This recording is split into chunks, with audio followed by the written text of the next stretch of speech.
निश्चितपणे महापालिका आयुक्तांचं जे म्हणणं आहे ते ऑन रेकॉर्ड आलं आहे. नुकतीच आमची जनरल बॉडी अस्तित्वात आली आहे, आता स्थायी समिती अस्तित्वात येईल आणि त्या बाबतीतला निर्णय ही योग्य तो निर्णय आम्ही करू. परंतु ती करवाढ न्याय आहे अन्याय याचे आम्ही विश्लेषण करू. पण आत्ता तरी भारतीय जनता पार्टीची म्हणून आमची भूमिका आहे ही करवाढ होऊ नये. पक्षात इंटरनल चर्चा करून आम्ही त्याच्यावर निर्णय करू. पण प्रायमा फेसी आत्ता जर का मला विचारताल तर ती करवाढ करू नये अशा मताचा मी आहे. परंतु पक्षात निर्णय करून स्थायी समितीत आम्ही त्याचा अंतिम निर्णय घेऊ. काल महापौरांनी पत्र काढले राडा रोडच्या संदर्भातलं. मुद्दा आहेच पुणे शहरात, रस्त्याचा देखील आहे आणि अतिक्रमणाचा देखील आहे. आता हळूहळू कामकाजाला सुरुवात होते महापालिकेच्या. तुम्ही काय आदेश दिलेत?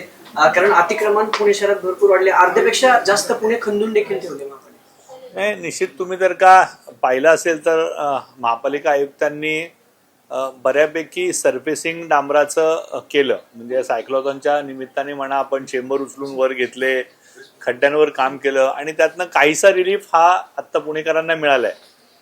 परंतु भारतीय जनता पार्टीवर एक मोठी जबाबदारी पुणेकरांनी टाकली आणि त्यातूनच आम्ही निश्चितपणे खूप चांगलं काम यात करू. अतिक्रमण हा आमच्या प्राधान्याचा विषय असेल. पथारी व्यावसायिक त्यांचं जे लिगल पथारी व्यावसायिक आहे त्यांचं पुनर्वसन कसं केलं जाईल, त्यांना योग्य संधी व्यवसायाला कुठे देता येईल याचा विचार करून निश्चितपणे याच्यावर कारवाई होईल. परंतु ज्या रस्त्यांवर बेधडक अतिक्रमणं आहेत ती पूर्णपणे काढावीत असा निर्णय भारतीय जनता पार्टीच्या नेतृत्वाने वेळोवेळी बोलून दाखवला आहे. त्याच मताचे आम्ही आहोत आणि सभागृहात त्याचा प्रत्यय आपल्याला येईल. अशा कुठल्याही अतिक्रमणांच्या बाजूनी भारतीय जनता पार्टी आपल्याला दिसणार नाही. या शहर अतिक्रमण मुक्त रस्ते असावेत अशीच भारतीय जनता पार्टीची भूमिका आहे आणि त्या भूमिकेशी सुसंगत असंच सगळे निर्णय हे महापालिकेच्या या तुम्हाला सभागृहात दिसतील. भागातील जो कलाकार कट्टा आहे ते काढावं तुमचेच पक्षामधील नगरसेवकांनी दिलेला आहे. या कलाकार कट्ट्याचं मोदींनी सुद्धा कौतुक केलेलं होतं. मी अजून ते पत्र काय आहे त्याचा माझ्याकडे आलेलं नाहीये. तुमच्या माध्यमातूनच मला आत्ताच कळतं 1 मिनिटापूर्वी. मी ते वाचतो, त्या संबंधित सभासदांशी विचारतो यात काय नक्की आहे आणि त्याच्यावर काय सोल्युशन काढता येईल ते निश्चितपणे काढू. बघू काय, मला आत्ताच त्याच्यावर बोलता येणार. नवनिर्वाचित महापौरांनी त्याची निवड झाली त्यानंतर सर्व महापुरुषांच्या पुतळ्यावरती असेल किंवा प्रतिमेवरती पुष्पहार अर्पण केला. मात्र छत्रपती शाहू महाराजांच्या पुतळ्यावरती पुष्पहार त्यांनी अर्पण केला नाही असा आक्षेप शिवसेनेच्या ठाकरे गटाकडून घेतला जातो. नाही, मला कल्पना नाही त्याची.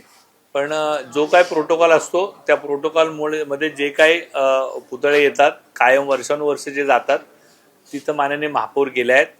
आदरणीय भारतरत्न डॉक्टर बाबासाहेब आंबेडकरांचा पुतळा असेल, महापालिकेतला ज्योतिबा फुलेंचा पुतळा असेल, छत्रपती शिवरायांचा पुतळा असेल, अनेक पुतळे आहेत असे की ज्याच्या प्रोटोकॉलमध्ये माननीय महापौर जातात. त्याची एक लिस्ट असते आणि ती फॉलो केली जाते. त्यात कुठलं नवीन जर का एखादा पुतळा नव्याने उभारण्यात आला असेल, पालिकेच्या आवारात शाहू महाराजांचा फोटो आहे बरं, मला माहिती घ्यावं लागेल असं का झालं. पण असं होऊ नये. जर झालं असेल तर ते का झालं त्याची चौकशी करू. गेल्या आता महापौर निवडच्या वेळेस सभागृहाच्या खाली मोठ्या प्रमाणात रील्स काढणारे सगळे दिसत होते. म्हणजे ज्यांचे जे नगरसेवक होते त्यांचे जे कार्यकर्ते होते, तर याच्यावर निर्बंध आणला जाणार आहे का? नाही, निश्चित आता निर्बंध कशा पद्धतीने आणायचा हा पण तुम्हाला सुचवावं लागेल. परंतु परवा आपण जर का पाहिलं असेल तर सभागृहातनं अशा एका रील्सला मीच माझ्या हाताने बाहेर काढलं आणि मीच उठून, शिपायला कुठल्या सांगितलं नाही तर मीच उठून त्याला सांगितलं, बाबा रे बाहेर जाईल सभागृह आहे, नवीन लोक आहेत, अजून त्यांना माहीत नाही आहे सभागृहाची उंची काय आहे, सभागृहाचे नियम काय आहेत, कळायला थोडा अवधी लागेल. पहिलीच जनरल बॉडी होती, क्युरिओसिटीने कोण आलेही असेल, निश्चितपणे त्या सुधारणा करू. वेळोवेळी जे लोक आहेत, आता आजच मला पत्रकार बांधवांचं काही म्हणणं आलं की आमच्या पत्रकार कक्षात काही जण येतात.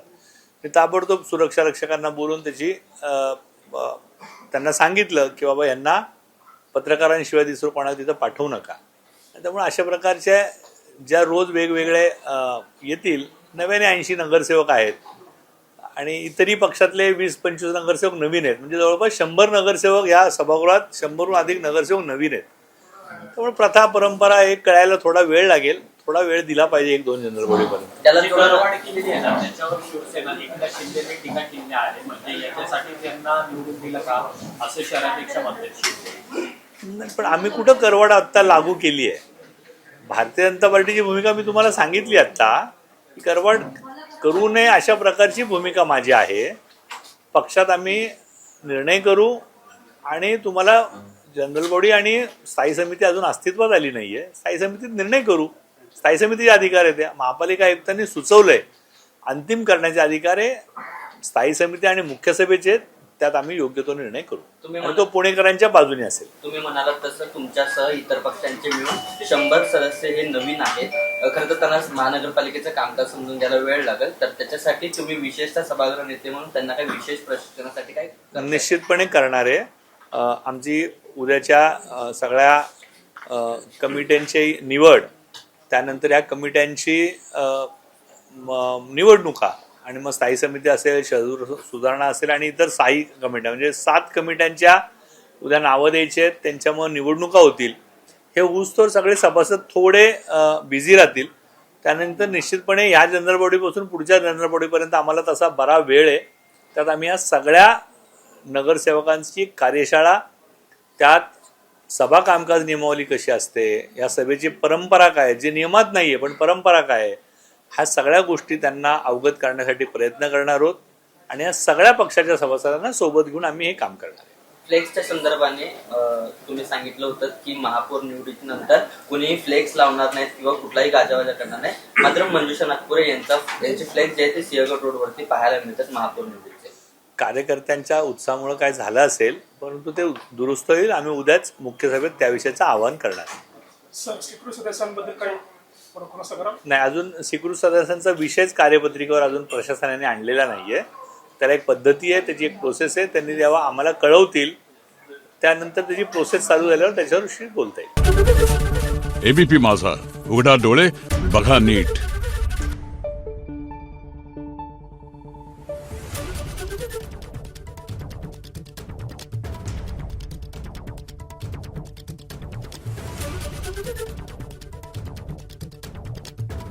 Thank you.